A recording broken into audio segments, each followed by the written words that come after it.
do any more damage like this.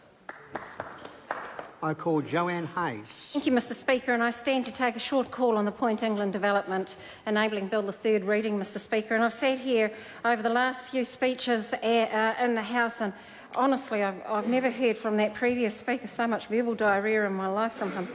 Honestly, Mr Speaker, Auckland has an issue. Auckland has an issue, and it's a housing issue. And we need to be able to help Auckland people to develop some housing so they can actually house some of the people that are actually going to live in Auckland and or need houses, Mr Speaker. So we have this Point England area, Mr Speaker, and you know, we've got Ngāti Paoa there, and I've heard people say in this House that the people of Point England are now having a go at Ngāti Paoa. I don't think that they are, Mr Speaker. I've heard speakers in this House saying the people of Tāmaki Makaurau, the people, individuals in this House can't speak on behalf of the people of Tāmaki Makaurau. That is only their thoughts alone, Mr Speaker. And as I stand here and talk about my thoughts to do with this particular bill, Mr Speaker, I look at some of the things that are going to be happening within the Auckland area, within the Auckland region over the next few years, Mr Speaker. We have, yes, congratulations to Team New Zealand for the America's Cup. The America's Cup will be based out of, and this is where the competition will be, in Auckland. And guess whose housing and property values are going to go skyrocketing?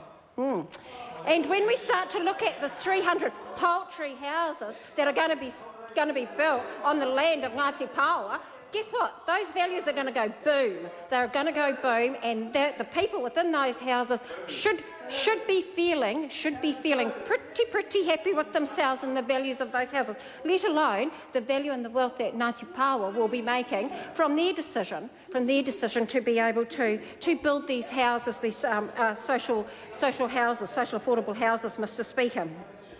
As I look around the room and I hear that some parties are abstaining from this, I too agree with the previous speaker and other speakers that yes, you come to this House to actually give a voice to the people and to be able to vote, to make that decision. For right or for wrong, you make that decision, Mr Speaker. To abstain is nothing. It doesn't make it anything. It doesn't. That's right. And want to be invited to the opening of the marae, Mr Speaker. Honestly, you may as well just go and say, write your own invitation, which is quite rude, really. And that will be the decision of Ngāti Paoa when they open the marae. Nobody else will make that decision, Mr Speaker. As I look through some of the notes from the committee's report, Mr Speaker, I see here the majority of the committee recommended that the bill be passed without amendment. That was the majority of the committee, Mr Speaker. That was the result of our select committee process, Mr Speaker. The majority of the committee also recognised the need for additional housing in Auckland and the important contribution that this bill would make towards the finalisation of Ngāti Paoa's treaty settlement. These were decisions that we discussed in the Select Committee, Mr Speaker, and have come here to this House, were presented to this House, and I have reiterated those sentiments here, the words that came out of that Select Committee in the third reading of the bill, and that is why I stand here proud to commend this bill to the House. Thank you. The next call is a split call. Using stage 5 Tēnā koe, Mr Speaker. Thank you.